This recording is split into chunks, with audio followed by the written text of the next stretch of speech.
प्रिय दर्शकों, एक बार देवर्षि नारद नारायण नारायण का जाप करते हुए कैलाश में आते हैं और भगवान शिव को प्रणाम करते हुए कहते हैं, देवों के देव महादेव को मेरा सादर प्रणाम। प्रभु, आज जब मैं पृथ्वी लोक पर भ्रमण कर रहा था तब मैंने देखा था कि हर मनुष्य की दूसरी संतान अपने ही माता पिता को दुख दे रही है, उनकी आज्ञा का पालन नहीं कर रही है तथा उन्हें घर से बाहर तक निकाल रही है। प्रभु, आखिर कलयुग में इतना पाप क्यों बढ़ रहा है और इस पद की जिज्ञासा को शांत करें मित्रों। तब भगवान शिव मुस्कुराते हुए बोले, देवर्षि नारद, अभी कलयुग चल रहा है और जिस घटना की आप बात कर रहे हैं वह भी एक गाय का हिसाब है, जिस कारण से मनुष्य की संतान आज उन्हें दुख दे रही है। तब नारद मुनि अत्यंत उत्सुकता के साथ कहते हैं, शराब कौन सा और क्यों दिया मनुष्य को शराब? मित्रों, भगवान शिव कहते हैं, हे नारद, आज मैं आपकी सारी शंकाओं को दूर करता हूं, किंतु आपको इस कथा को ध्यान से पूरा सुनना होगा और मानव जाति के कल्याण हेतु इसका प्रसार करना होगा। जो भी स्त्री पुरुष इस कथा का श्रवण करेगा उसके सारे पाप नष्ट हो जाएंगे और हो से मुक्ति मिल जाएगी और उन पर मेरी कृपा दृष्टि बनी रहेगी। मित्रों, नारद मुनि कहते हैं, हे प्रभु, मैं ऐसा ही करूंगा। मेरा सौभाग्य है जो इस कथा का श्रवण करने का अवसर आज मुझे मिला है। मित्रों, भगवान शिव कहते हैं, हे नारद, इस विषय में अब हम तुम्हें एक प्राचीन इतिहास सुनाते हैं। पूर्व काल की बात है, तभी कलयुग की शुरुआत होने वाली थी और कलयुग का असर मनुष्य जीवन पर पड़ रहा था। तुंगभद्रा नदी के तट पर एक उत्तम नगर बसा हुआ था। वहां सभी वर्णों के लोग अपने अपने धर्मों का पालन करते थे और सत्य एवं सब घर में लगे रहते थे। उस नगर में आत्मदेव नाम का एक ब्राह्मण रहता था, जो कि समस्त वेदों का विशेषज्ञ और सभी प्रकार के धार्मिक कार्यों में आगे रहे थे। वह ब्राह्मण दूसरे सूर्य की तरह अत्यंत तेजस्वी जान पड़ता था। आत्मदेव धनवान ब्राह्मण होने के बावजूद भी भिक्षा मांगते हुए जीवन निर्वाह करता था। उसकी पत्नी नाम धुंधली था। वह अत्यंत सुंदर थी, मानो कि स्वर्ग की अप्सरा हो, तथा उसका जन्म भी अच्छे कुल में हुआ था। फिर भी वह स्वभाव से बड़ी हठीली और क्रोधी थी। उसे अपने सौंदर्य और धन का बड़ा घमंड था। वह हमेशा ही दूसरे लोगों की निंदा किया करती थी, परंतु घर का काम काज करने में बड़ी ही बहादुर थी। वह बहुत कंजूस भी थी। मित्रों, भगवान शिव कहते हैं, हे नारद, उसे झगड़ा फसाद करना, चुगली करना, ये सब तो उसके व्यसन थे।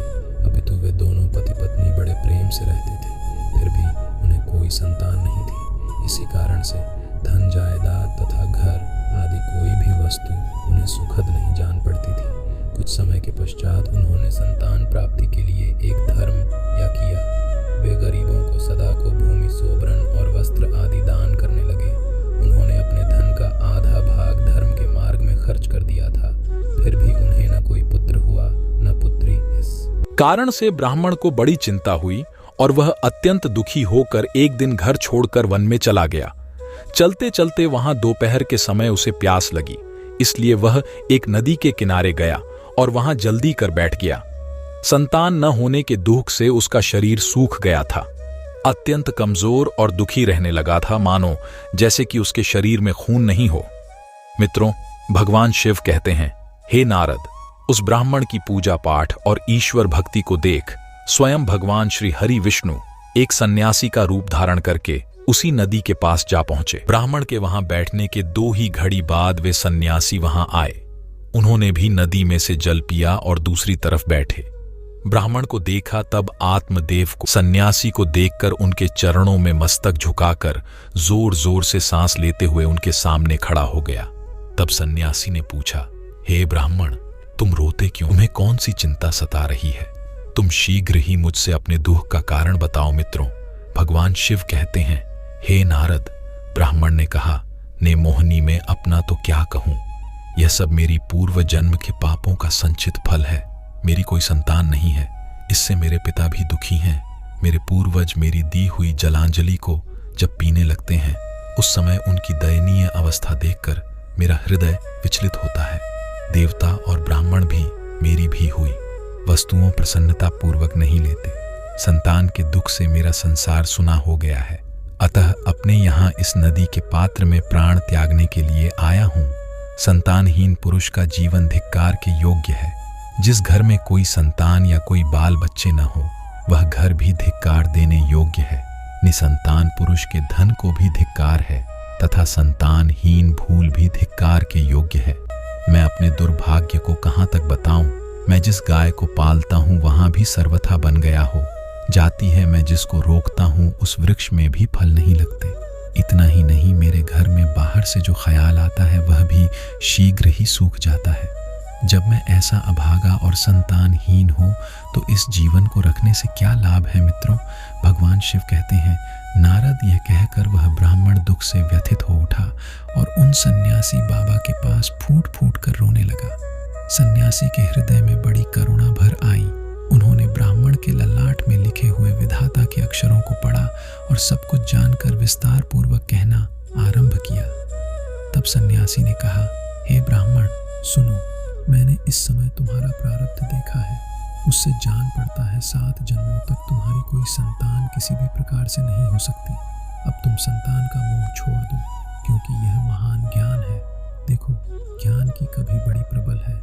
अब तुम विवेक का आश्रय लेकर संसार की वासना दो पूर्व काल में संतान के ही कारण राजा सगर और अंग को दुख भोगना पड़ा था। इसलिए अब तुम कुटुंब की आशा छोड़ दो। इसी में तुम्हारी भलाई है। त्याग में ही सब प्रकार का सुख है। तब ब्राह्मण कहता है, ये बाबा विवेक से क्या होगा। मुझे तो जैसे बने हैं वैसे पुत्र ही दीजिए, नहीं तो मैं शोक से मूर्छित होकर आपके आगे ही प्राण त्याग दूंगा। पुत्र आदि के सुख से ही यह सन्यास तो समाधान नीरस की है। संसार में पुत्र पौत्रों से भरा हुआ गृहस्थाश्रम ही सरस है। मित्रों, भगवान शिव कहते हैं, नारद ब्राह्मण का यह बात रहते श्री हरि रूपी सन्यासी ने कहा, देखो, विधाता के देख को मिटाने का पाठ करने से राजा चित्र किंतु को भी कष्ट भोगना पड़ा था। अतः भाग्य ने जिसके पुरुषार्थ को कुचल दिया, वो ऐसे पुरुष के समान तुम्हें पुत्र से सुख नहीं मिलेगा। फिर भी तुम हटकर करते जा रहे हो। तुम्हें केवल अपना स्वार्थ ही सूझ रहा है। अतः मैं तुमसे क्या कहूं मित्रों। भगवान शिव कहते हैं, नारद अंत में ब्राह्मण का बहुत आग्रह देख सन्यासी ने उसे फल दिया और कहा, इसे तुम अपनी पत्नी को खिला देना। इस फल के बीज के कारण उसे एक पुत्र होगा। और हाँ, तुम्हारी स्त्री को बताओ कि वह 1 वत तक सके। हमारे नियमों का पालन करते हुए प्रतिदिन एक ही समय भोजन करें। इससे उसका बालक अध्ययन शुद्ध स्वभाव वाला होगा। ऐसा कहकर वे महात्मा चले गए और ब्राह्मण अपने घर लौट आया, जहां उसने अपनी पत्नी के हाथ में वह फल दे दिया तथा उसे फल की कठोर नहीं हमको समझाकर वह स्वयं कहीं चला गया। मित्रों, उसकी पत्नी तो कुटिल स्वभाव की थी। वह अपनी सखी के आगे रो रो कर इस प्रकार कहने लगी, अहिंसक ही सकती हूं। मुझे तो बड़ी भारी चिंता हो रही है ना, तो इस स्थल को नहीं खाऊंगी। इस फल को खाने से मुझे कभी रहेगा और गर्भ से हो जाएगा। थे तो मेरा खाना पीना कम होगा, इस कारण से मेरी शक्ति भी घट जाएगी। ऐसी दशा में तुम ही बताओ, घर का काम धंधा कैसे होगा। यदि वर्ष का मेन लूट पर जाएं तो गर्भिणी स्त्री भाग कैसे सके कि यदि कहीं सुखदेव जी की तरह यह गर्भ भी 12 वर्षों तक मेरी पीठ में ही रह गया तो इसे बाहर कैसे निकाला जाएगा। यदि कहीं पर काल में बच्चा टेढ़ा हो गया तब तो मेरी माँ ही हो जाएंगी। पैदा होते समय बड़ी पीड़ा होती है, सभी मैंने सुन रखा है। नहीं तो सुकुमारी स्त्री हो, भला कैसे होगी। गर्भवती अवस्था में जब मेरा शरीर भारी हो जाएगा, चलने फिरने में आलस्य लगेगा, उस समय मेरी ननद या कर घर का सारा माल धन और आलू जाएंगी। और तो और ये शौचादि का नियम पालन तो मेरे लिए बहुत ही कठिन दिखाई देता है। जिस स्त्री की संतान होती है उसे बच्चों के लालन पालन में भी कष्ट भोगना पड़ता है। मैं तो समझती हूँ कि 5 उठना बैठना स्त्रियां ही अधिक सुखी होती हैं।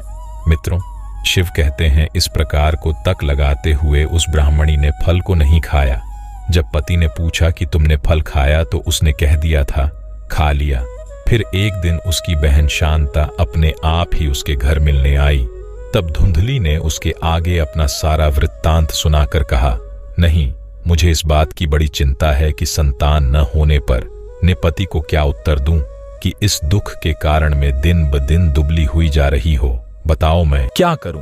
तब उसकी बहन ने कहा कि आप चिंता मत करो, मेरी पीठ ने भी बच्चा है। प्रसव होने पर वह बालक मैं तुमको तेज होगी। तब तक तुम गर्भवती स्त्री की भांति घर में छिपकर से रहो। तुम मेरे पति को धन देना, इससे भी अपना बालक तुम्हें दे देंगे। तथा लोगों में इस बात का प्रचार कर देंगे कि मेरा बच्चा 6 महीने का होकर गर्भपात होने से मर गया। प्रतिदिन तुम्हारे घर में आकर बच्चे का पालन पोषण करती रहोगी। तुम इस समय फल की परीक्षा लेने के लिए इसे तुम्हारी नंदा गाय को खिला दो मित्रों, भगवान शिव कहते हैं। तब उसने कुटिल स्वभाव के कारण वह सब कुछ वैसे ही किया। तदनंतर समय आने पर उसकी बहन को एक पुत्र हुआ। बच्चे के पिता ने बालक को लाकर एकांत में धुंधली को दे दिया और उसने अपने स्वामी को सूचना दे दी कि हमें पुत्र रत्न की प्राप्ति हुई है और कोई कष्ट नहीं हुआ। आत्मदेव के यहाँ पुत्र होने से नगर में बड़ी प्रसन्नता हुई। ब्राह्मण ने बालक का जातकर्म संस्कार करके ब्राह्मणों को दान दिया। उसके घर में नाना प्रकार के मांगलिक उत्सव होने लगे। तब धुंधली ने पति से कहा, मेरे स्तनों में दूध नहीं है, फिर गाय भैंस आदि अन्य जीवों के दूध से मैं बालक का पोषण कैसे करूंगी। सुनते हो मेरी बहन को भी बचा हुआ था, किंतु वह मर गया है। अतः अब कुर्सी को बुलाकर घर में रखी है, वहीं आपके बालक का पालन पोषण करेगी। उसके पति में पुत्र की जीवन रक्षा के लिए सब कुछ किया। फिर उन्होंने उसका नाम धुंधकारी रखा। मित्रों, 3 माह बीतने के बाद श्री हरि के फल के आशीर्वाद ब्राह्मण की गाय नंदा ने भी एक मनुष्य के बालक को जन्म दिया, जो सर्वांग सुंदर डिबिया, निर्मल तथा सुवर्ण किसी क्रांति वाला था। उसे देखकर आत्मदेव को बड़ी प्रसन्नता हुई और उसने स्वयं ही बालक के सब संस्कार किए। आश्चर्य का समाचार सुनकर सब लोग उसे देखने के लिए आए और आपस में कहने लगे, देखो भाई, इस समय आत्मदेव का कैसा भाग्य उदय हुआ है। कितने आश्चर्य की बात है कि गाय के पेट से भी देवता के समान रूप वाला बालक उत्पन्न हुआ, किंतु दैव योग से किसी को भी इस गुप्त रहस्य का पता न लगा। उस बालक के कार्मिकों के समान थे। यह देखकर आत्मदेव ने उसका नाम गोकर्ण रख दिया। मित्रों, भगवान शिव कहते हैं, हे नारद, एक दिन की बात है जब आत्मदेव कहीं बाहर गए थे और धुंधली की बहन भी बीमार पड़ गई थी, इसीलिए उसे ही दोनों बालकों को संभालना पड़ रहा था। तभी उसने नर्मदा गाय का दूध निकालकर केवल अपने पुत्र धुंध गाय को ही पिलाना और गोकर्ण को नहीं दिया, तथा वह हमेशा उसे द्वेष करती थी, उसे बहुत मारती पीटती थी और हमेशा अपशब्द कहती है। फिर उसी दिन धुंधली के मन में विचार आया कि आज घर पर कोई नहीं है, यही सही मौका है इसे ठिकाने लगाने का, क्योंकि भविष्य में गोकर्ण भी उनकी जायदाद का वारिस बनने वाला था, जबकि उसका ही पुत्र इस सारे धन का अकेला वारिस होगा। इसीलिए उसके कुटिल स्वभाव में यह विचार आया कि क्यों न मैं इसे आज जहर देकर मारवा दूं, और उसने ऐसा ही किया। तब वे दोनों ही बालक मात्र 1 वर्ष योग्य नहीं थे। धुंधली ने गोकर्ण को कुर्सी की मां नंदा के दूध में जहर मिलाकर उसे पीला दिया, किंतु वह तो स्वयं श्री हरि का आशीर्वाद था, इसलिए वह 20 के कारण तड़पते हुए अपनी मां के पास रेंगते हुए जा पहुंचा। मित्रों, भगवान शिव कहते हैं, हे नारद नंदा, अब पुत्र की ऐसी हालत देखकर वह अत्यंत दुखी हो गई और उसने भगवान शिव का स्मरण करते हुए अपने बच्चे का बिल भरने का करुण विलाप किया। तभी भगवान शिव के बीज के कारण वह बालक तुरंत ही ठीक हो गया और अपने मां का दूध पीने लगा। मित्रों, भगवान शिव कहते हैं, नारद नंदा, अत्यधिक क्रोध में आकार, उसने धुंधली के अपराधों को देखते हुए उसे श्राप दिया और कहा, अगर मैं सत्यवादी हो तो इस संसार को साक्षी मानते हुए समस्त स्त्री जाति को यह श्राप देती हूं कि अगर कोई भी स्त्री अपने यहां पर आए पुत्रों में भेदभाव रखेगी या दूसरों के बच्चों को पीड़ा देंगी तो उनके भी पुत्र उन्हें जीवन भर गिरा देंगे, उन्हें कष्ट देंगे। जब उन्हें सहारे की अत्यधिक जरूरत को तभी वे उनका साथ छोड़ दें कि मेरा श्राप है। मित्रों, भगवान शिव कहते हैं, हे नारद, कुछ काल व्यतीत होने पर वे दोनों ही बालक जवान हो गए। उनमें गोकर्ण तो पंडित और ज्ञानी हुआ, किंतु ढूंढूं गाड़ी माह दुष्ट निकला तो अन्न का सेवन करता, क्रोध में भरा रहता और बुरी झुड़ी वस्तुओं का संग्रह किया करता था। भोजन तो वह सबके हाथ का कर लेता था, चोरी करता, सब लोगों से प्रवेश बढ़ाता, दूसरों के घरों में आग लगा देता और खेलने के बहाने छोटे बच्चों को पकड़कर गोद में डाल देता था। जीवों की हिंसा करने का उसका स्वभाव हो गए। वह हमेशा हथियार लिए रहता और दीन दुखियों तथा अंधों को कष्ट पहुंचाया करता था। जान दालों के साथ उसने खूब हेल मेल बढ़ा लिया था। वह प्रतिदिन हाथ में फंदा लिए गुटों की टोली के साथ शिकार गीतों में घूमता रहता था। उसने वेश्या के कुसंग में पड़कर विधा का सारा धन बर्बाद कर दिया। एक दिन तो माता पिता को पीटकर वह घर के सारे बर्तन भांडे उठा ले गया। इस प्रकार धनहीन हो जाने के कारण बेचारा बाप फूट फूट कर रोने लगा। बोला, इस प्रकार पुत्रवान बनने से तो पुत्रहीन रहना ही अच्छा है। कुपुत्र बड़ा ही दुखदाई होता है। अब मैं कहाँ हूं, कहाँ जाऊं, कौन मेरा दुख दूर करेगा। भाई, मुझ पर बड़ा भारी कष्ट पहुंचा। अब तो मैं इस दुख से अपना प्राण त्याग दूंगा। मित्रों, भगवान शिव कहते हैं, हे नारद, इसी समय सत्यवान को जी वहां आए और वैराग्य का महत्व दिखलाते हुए अपने पिता को समझाने लगी। पिताजी, इस संसार में कुछ भी नहीं है तो इसका स्वरूप है, जीवों को मोह में डालने वाला है। भला यहाँ कौन किसका पुत्र है और कौन किसका था। जो इनमें आसक्त होता है उसे ही रात दिन चलना पड़ता है। इंद्र अथवा चक्रवर्ती राजाओं को भी कोई सुख नहीं है। सुख तो बस एकांतवासी वैराग्यमान मुनि को ही है। संतान के प्रति जो आपकी ममता है या महान अज्ञान है, इसे छोड़िए। मोह में फंसने से मनुष्य को नरक में ही जाना पड़ता है। औरों की तो बात ही क्या है। आपका यह प्रिय शरीर भी एक न एक दिन नष्ट हो जाएगा, आपको छोड़कर चल देगा। इसलिए आप अभी से सब कुछ छोड़कर वन में चले जाइए। मित्रों, भगवान शिव कहते हैं, नारद गोकर्ण की बात सुनकर उनके पिता आत्मदेव वन में जाने के लिए मान गए और बोले, पुत्र, मुझे वन में रहकर क्या करना चाहिए, यह विस्तार पूर्वक बताओ। मैं दुखी आत्मा हूं। अब तक कर मुर्गा चूसने के बंधन में बंध कर मैं अपंग की भांति नेहरू बीच अंधेरे कोने में ही पड़ा हुआ, तुम निश्चय ही मेरा उद्धार करोगे। तब गोकर्ण ने कहा, पिताजी, हड्डी मांस और रक्त के बिंदु रूप शरीर में आप में बंद का अभिमान छोड़ दीजिए और स्त्री पुत्र आदि में भी यह मेरे हैं, इस भाव को सदा के लिए त्याग दीजिए। इस संसार को निरंतर क्षण भंगुर देखिए और मात्र वैराग्य रस के रसिक होकर भगवान के भजन में लग जाइए। सदा ही भगवत भजन रूप के धर्म का ही आश्रय लीजिए।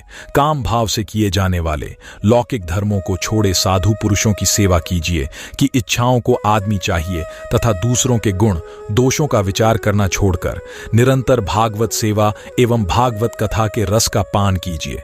मित्रों, भगवान शिव कहते हैं, नारद, इस प्रकार पुत्र के कहने से आत्मदेव 60 वर्ष की अवस्था बीत जाने पर घर छोड़कर स्थिर चित्त से वन को चले गए और वहां प्रतिदिन भगवान श्री हरि की परिचर्या करते हुए नियम पूर्वक दशम स्कंध का पाठ करने से उन्होंने भगवान श्री कृष्णचंद्र को प्राप्त कर लिया। मित्रों, भगवान शिव कहते हैं, देवर्षि नारद, अब मैंने आपके सारे प्रश्नों के उत्तर दिए हैं। तब नारद मुनि कहते हैं, प्रभु, अब मैं जानना चाहता हूं, आगे गोकर्ण जी अपने भाई का और माता का कैसे उद्धार करते हैं। क्या भी उन दोनों को भी अपने ही पिता की तरह धर्म और सत्कर्म के मार्ग पर ला सकेंगे?